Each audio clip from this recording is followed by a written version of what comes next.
ہمارا آج کا موضوع مرنے کے بعد کی زندگی کے بارے میں ہے کہ انسان جب فوت ہو جاتا ہے تو اس پر کیا گزرتی ہے، اس کی روح کہاں جاتی ہے، قبر کے عذاب کے بارے میں کہ اس کی حقیقت کیا ہے، پھر جہاں فوتگی ہو ان سے متعلقہ کچھ مسائل۔ تو ہم آغاز لفظ موت سے کرتے ہیں کہ موت کیا چیز ہے اور موت کی حقیقت کیا ہے۔ یہ بات تو ہم میں سے ہر شخص جانتا ہے کہ جو بھی انسان اس دنیا میں آیا ہے اسے ایک نہ ایک دن جلد یا بدیر واپس ضرور جانا ہے۔ موت ہر ذی روح کے لیے ہے، خواہ کوئی نیک ہو یا برا ہو، عورت ہو یا مرد ہو۔ موت کہیں بھی آ سکتی ہے، جہاں بھی جگہ یا وقت لکھا ہو، خواہ انسان کا گھر ہو یا پردیس ہو، خشکی کی جگہ ہو یا سمندر ہو۔ پھر اسی طرح ہر قسم کا سٹیٹس رکھنے والے پر موت آتی ہے، خواہ کوئی کسی محل میں رہتا ہو یا کسی جھونپڑی میں رہتا ہو، کسی نے بہت عیش و عشرت میں زندگی بسر کی ہو یا بہت غربت اور مشکل میں زندگی بسر کی ہو۔ اسی طرح موت یہ بھی نہیں دیکھتی کہ کوئی بچہ ہے یا بوڑھا ہے، جوان ہے یا ابھی ماں کے پیٹ میں ہے۔ جب اس کا وقت لکھا ہے اسے آنا ہے۔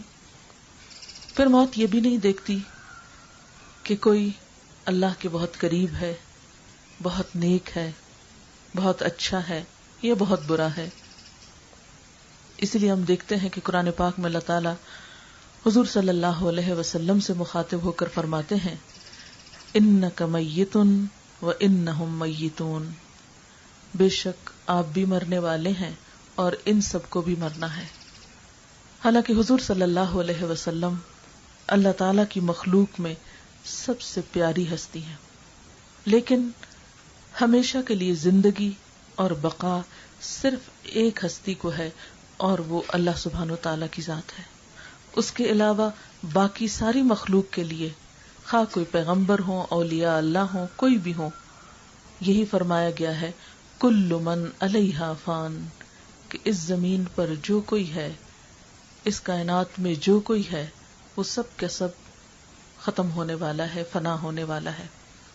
قرآن پاک کے 3 مقامات ایسے ہیں جہاں پر فرمایا گیا کل نفس ذائقۃ الموت، ہر شخص کو، ہر نفس کو موت کا مزہ چکھنا ہے۔ اس کا طریقہ کار مختلف ہو سکتا ہے، لیکن دنیا سے روانگی کا وقت، خواہ وہ کسی بھی طریقے سے ہو، خواہ بستر پر ہو، خواہ میدان جنگ میں ہو، یا کوئی ڈوب کر مرے، یا اونچائی سے گر کر مرے، یا کسی درندے کے پھاڑنے سے مرے، یا کسی جانور کے ڈسنے سے، یا کسی بیماری سے، یا بغیر کسی بیماری کے، کوئی بھی طریقہ ہو سکتا ہے، لیکن یہ وقت آنا سب پر ہے، یہ وقت دیکھنا سب نے ہے۔ اللہ سبحانہ وتعالیٰ فرماتے ہیں وَمَا جَعَلْنَا لِبَشَرٍ مِّن قَبْلِكَ الْخُلْدَ، آپ سے پہلے بھی ہم نے کسی انسان کے لیے ہمیشگی نہیں بنائی۔ جو بھی انسان یا جو بھی ذی روح یعنی روح رکھنے والا، خواہ وہ انسان ہے یا جانور ہے یا وہ کوئی پودا ہے، کچھ بھی ہے، اسے پیدا ہونے کے بعد، وجود میں آنے کے بعد جانا پڑا۔ اسی لیے ہم دیکھتے ہیں کہ انسانوں کے علاوہ باقی مخلوق بھی اسی مرحلے سے گزرتی ہے۔ تو وما جعلنا لبشر من قبلک الخلد، اللہ تعالیٰ نے انسان کو جو روح دی اس پر 4 مرحلے گزرتے ہیں، اور یہ سب انسانوں کے ساتھ ہے۔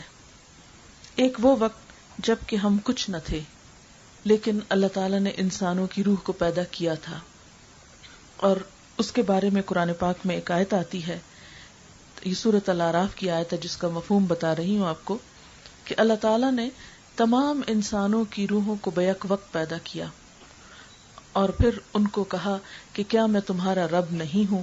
الست بربکم قالوا بلا، ان سب نے کہا آپ ہمارے رب ہیں۔ پھر سب روحوں کو ایک انتظار گاہ میں رکھا۔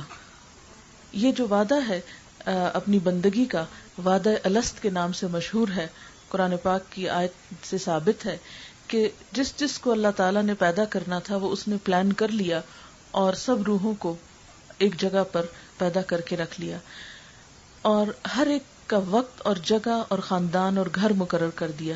اس میں انسان کی اپنی کوئی چوائس نہیں تھی. یہ تقدیر کا وہ حصہ ہے کہ جس میں انسان کا کوئی دخل اور اختیار نہیں ہوتا. کس کو کس سینچری میں پیدا ہونا ہے، کس کے گھر میں پیدا ہونا ہے، کس کے خاندان میں پیدا ہونا ہے، کس رنگ اور کس شکل کا پیدا ہونا ہے، یہ اللہ تعالیٰ نے پری پلانڈ تھا. اس کا سب اس نے خود ہی طے کیا. اس میں اس نے کسی کا بھی مشورہ نہیں لیا اور نہ وہ لیتا ہے. پھر اس کے بعد مختلف لوگ دنیا کے مختلف حصوں پہ آئے، مختلف اوقات میں آئے، مختلف گھرانوں میں آئے، مختلف زندگیاں لے کر آئے. کسی کی زندگی تھوڑی، کسی کی زیادہ. لیکن اس دنیا میں آنے سے پہلے اور اس دن کے درمیان کا جو وقت ہے، یعنی وہ وقت جب اللہ تعالیٰ نے حضرت آدم علیہ السلام کی پشت سے ان کی اولاد کو پیدا کیا اور ان سب کو ہوش اور حواس دیا اور ان سے یہ عہد لیا کہ میں تمہارا رب نہیں ہوں، تو سب نے کہا آپ ہی ہمارے رب ہیں، ہم آپ کی بندگی کریں گے. اس دن سے لے کر دنیا میں جس دن کوئی انسان آتا ہے، اس کے بیچ کے وقت میں کسی روح کو کچھ پتہ نہیں کہ وہ ویٹنگ روم کہاں تھا اور کیا تھا. ہم کو کچھ یاد نہیں، لیکن قرآن میں چونکہ بتایا گیا اس لیے ہمیں یقین ہے کہ ہاں ہم واقعی اس وقت پیدا ہوئے اور دنیا میں آنے تک ایک انتظار گاہ میں رہے. اس وقت انسان کا اس دنیا سے کوئی تعلق، کوئی رابطہ، کوئی رشتہ کچھ نہیں ہوتا. حتیٰ کہ ایک بچہ جب دنیا میں آ جاتا ہے تو اس وقت سے پہلے اسے نہیں پتا ہوتا کہ میرے ماں باپ کون ہیں، کون میرا ماں باپ بنے گا، اور کون میرے بہن بھائی ہوں گے، کون میرے دیگر رشتہ دار ہوں گے، کون سی جگہ پر میں ہوں، کچھ پتا نہیں ہوتا. جب انسان دنیا میں آ جاتا ہے پھر اس کے بعد یہ رشتے اور یہ سلسلے شروع ہوتے ہیں. دوسرا مرحلہ اس زمین پر ہے.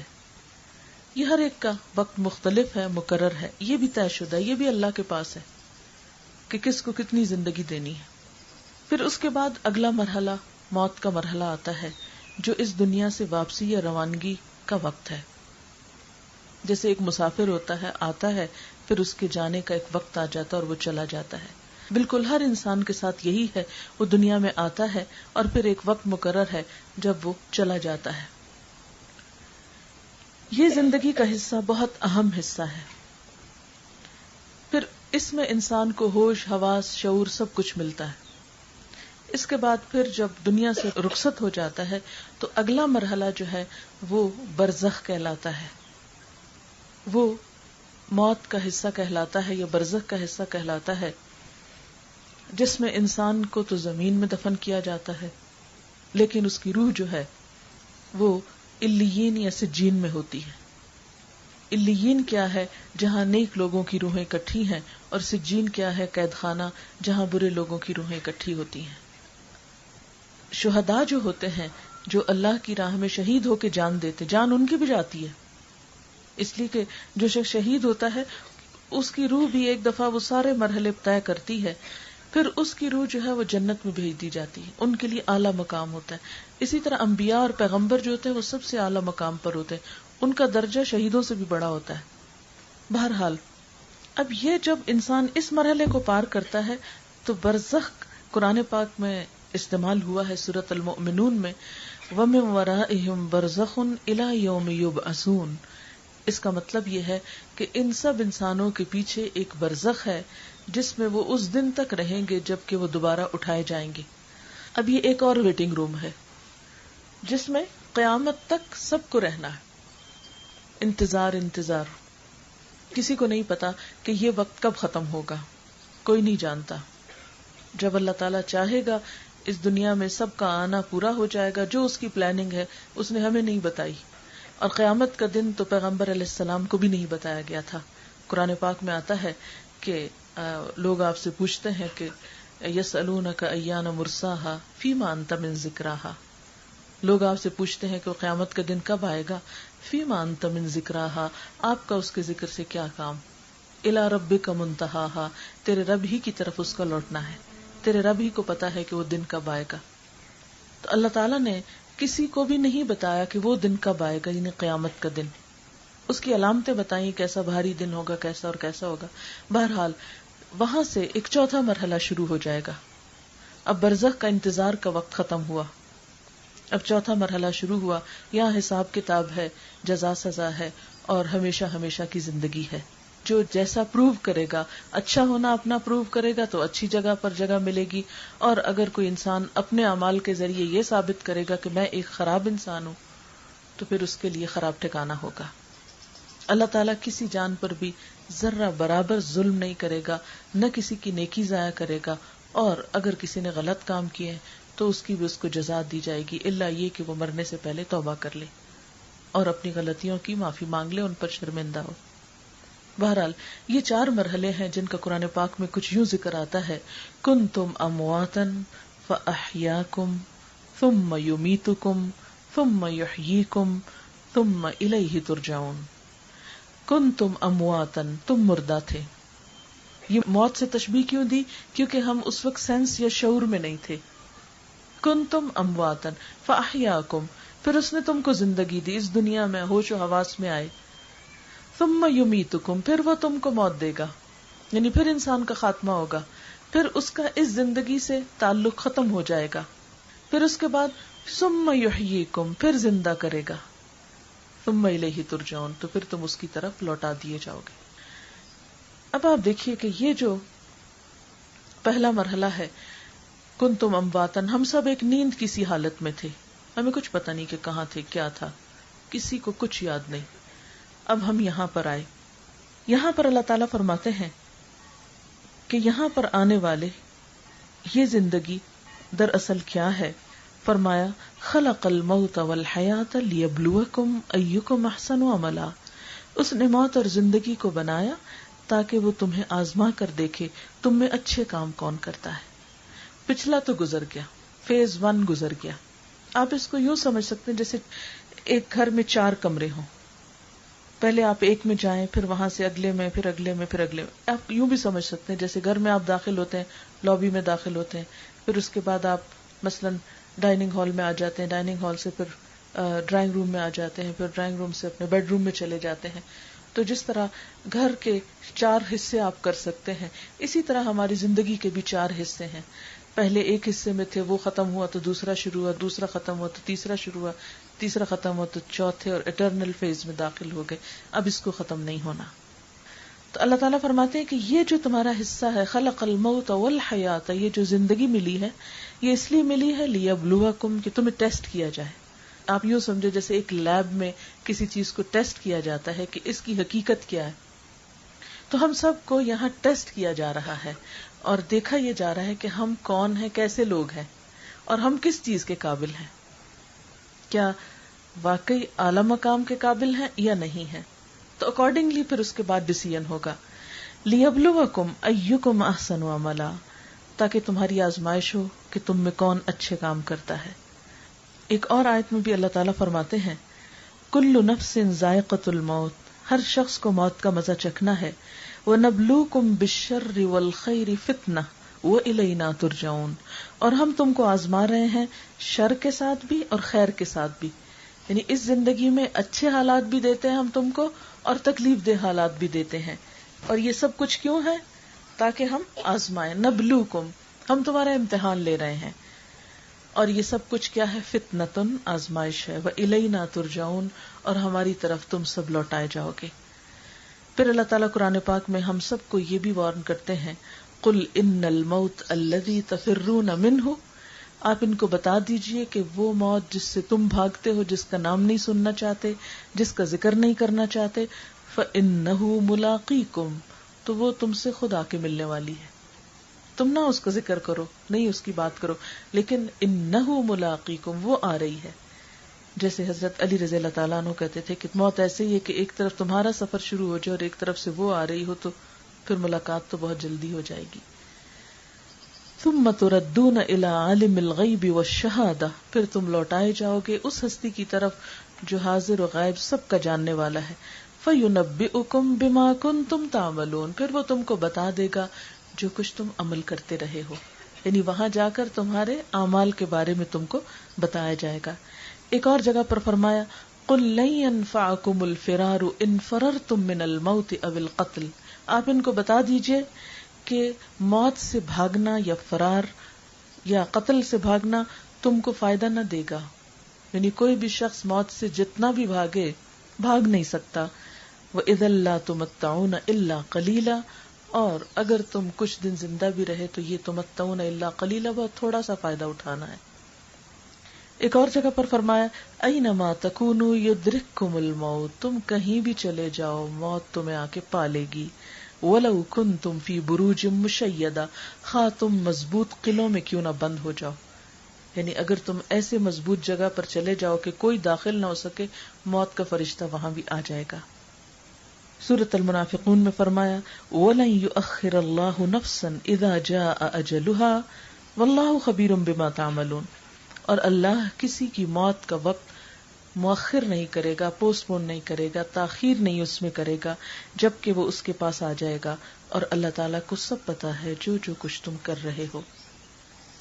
اب ہوتا یہ کہ جب ایک انسان کی موت کا وقت آتا ہے تو وہ کیا کہتا ہے، کیا سوچتا ہے. قرآن پاک میں آتا ہے حتی اذا جاء احدهم الموت قال رب ارجعون، یہاں تک کہ جب ان میں سے کسی ایک کی موت کا وقت آتا ہے تو وہ کہنے لگتا ہے اللہ مجھے واپس بھیج دے، مجھے لوٹا دے، ابھی میں نہیں مرنا چاہتا. کیوں؟ لعلی اعمل صالحا، شاید کہ میں اب کچھ اچھے کام کر لوں. فیما ترکت، اس دنیا میں مجھے بھیج دے جس کو میں چھوڑ چکا. کلا، ہرگز نہیں، اب واپسی نہیں. انہا کلمتن، یہ تو بس ایک بات ہے. ہوا قائلہا، وہ اس کو کہہ رہا ہے، اس کو پتا تو پہلے ہی تھا کہ جانا ہے. جس کو فکر ہو تو تیاری جلدی کرتا ہے، وہ دیر نہیں کرتا. وَمِن وَرَائِهِمْ بَرْزَخٌ إِلَىٰ يَوْمِ يُبْعَثُونَ، اب تو ان کے پیچھے برزخ ہے، یعنی دنیا کا وقت تو ختم ہو گیا، اب اگلا مرحلہ شروع ہو چکا ہے اور یہ قیامت تک چلے گا. پھر اسی طرح ایک اور جگہ پر فرمایا وَأَنفِقُوا مِمَّا رَزَقْنَاكُمْ، اور اس سے پہلے پہلے خرچ کر لو، یعنی اللہ کے راستے میں. مِن قَبْلِ أَن يَأْتِيَ أَحَدَكُمُ الْمَوْتُ، اس سے پہلے کہ تم میں سے کسی کی موت آ جائے.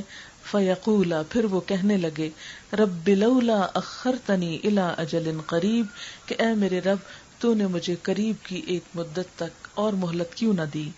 فَأَصَّدَّقَ، تو میں صدقہ کر لیتا. وَأَكُن مِّنَ الصَّالِحِينَ، اور میں صالحین میں سے ہو جاتا، نیک ہو جاتا.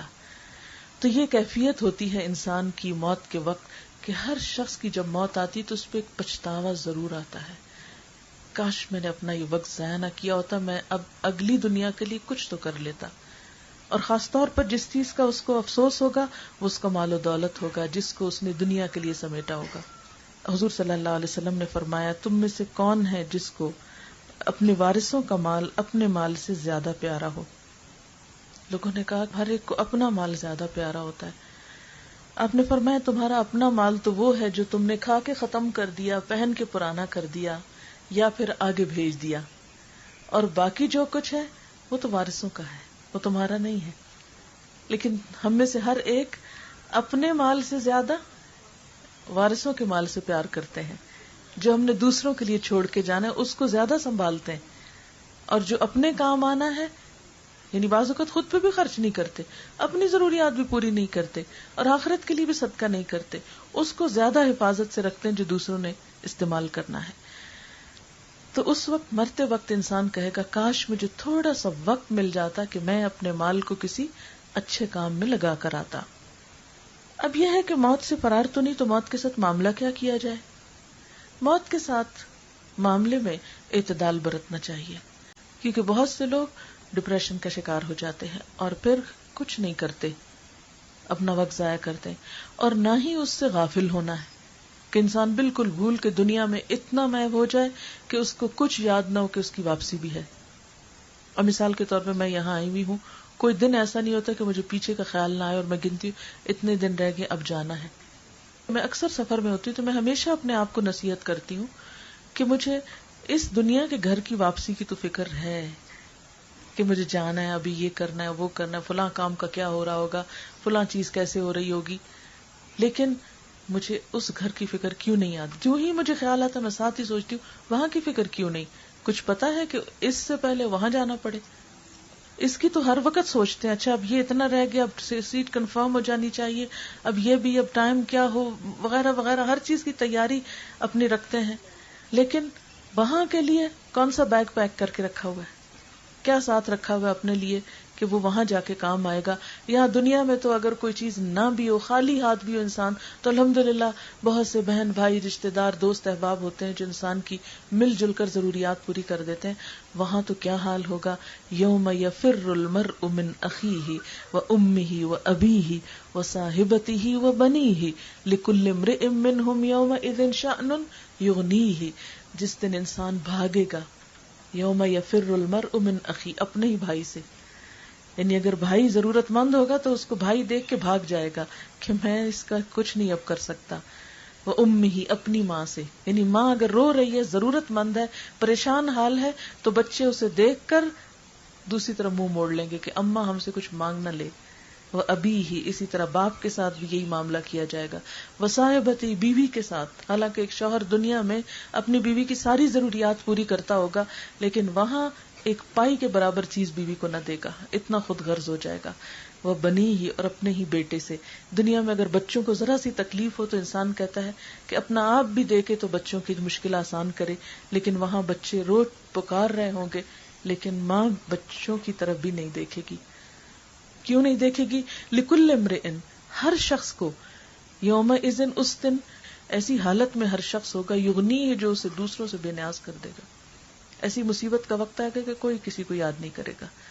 تو اس لیے انسان کو نہ تو موت کو بھولنا ہے اور نہ ہی اس کو طاری کر کے بیکار ہونا ہے. حضرت عمر بن عبدالعزیز جب خلیفہ بنے تو اس وقت انہیں فکر ہوئی کہ اب میرے پاس دنیا کی طاقت اور پاور، کیونکہ پاور کا ایک نشہ ہوتا ہے نا، جب انسان کے پاس کوئی عہدہ، اختیار یا کوئی دنیاوی سٹیٹس اس کو ہوتا ہے تو پھر وہ سمجھتے کہ ہر چیز کا مالک میں ہی ہو گیا ہوں. تو اس وقت حضرت عمر بن عبدالعزیز کو یہی فکر ہوئی کہ ایسا نہ ہو کہ اب دنیا میرے قدموں میں آ گئی ہے. ظاہر ہے کہ اس وقت کے جو بادشاہ ہوتے تھے ان کا ہر حکم ہی قانون ہوتا تھا، کوئی ان کو روک پکڑ نہیں سکتا تھا، اور ہر چیز میں اپنی مرضی کر سکتے تھے. تو اس وقت ان کو یہ فکر ہوا کہ اب کہیں ایسا نہ ہو کہ میں غلطیاں کر جاؤں اور اپنی آخرت کو بھول جاؤں. لہٰذا انہوں نے ایک طریقہ اختیار کیا کہ ہر رات علماء فقہا کو اپنے پاس بٹھاتے اور تھوڑی دیر کے لیے موت کا ذکر ضرور کرتے اور اس کی تیاری کرتے، اور بہت جلد وہ اس کے بعد دنیا سے رخصت بھی ہو گئے. نبی صلی اللہ علیہ وسلم نے فرمایا، الکیس من دان نفسہ وعمل لما بعد الموت. عقل مند اور ہوشیار وہ شخص ہے جس نے اپنے نفس کو قابو میں رکھا اور مرنے کے بعد کے لیے عمل کیا، اور پاگل وہ شخص ہے جس نے اپنے نفس کو خواہشات کا پابند بنایا اور اللہ تعالیٰ کے بارے میں امیدیں رکھتا ہے. یعنی کرتا اس دنیا میں اپنی مرضی ہے اور آخرت کا خیال آتا ہے تو پھر یہی سوچتا اللہ بڑا غفور رحیم ہے، سب ٹھیک ہو جائے گا. ایک شخص نے حضور صلی اللہ علیہ وسلم سے دریافت کیا، یا رسول اللہ صلی اللہ علیہ وسلم، من ازہد الناس، اے اللہ کے رسول صلی اللہ علیہ وسلم، سب سے بڑا زاہد کون ہے لوگوں میں؟ فرمایا، وہ ہے جو قبر اور گلنے سڑنے کو نہ بھولے اور دنیا کی فضول زینت کو چھوڑ دے اور باقی رہنے والی چیز کو فنا ہونے والی چیز پہ ترجیح دے اور آئندہ کل کو اپنے دنیا کے دنوں میں شمار نہ کرے. یعنی دنیا کا جو کل ہے اس کو ایکسکلوڈ کر دے کہ پتہ نہیں ملتا ہے کہ نہیں ملتا.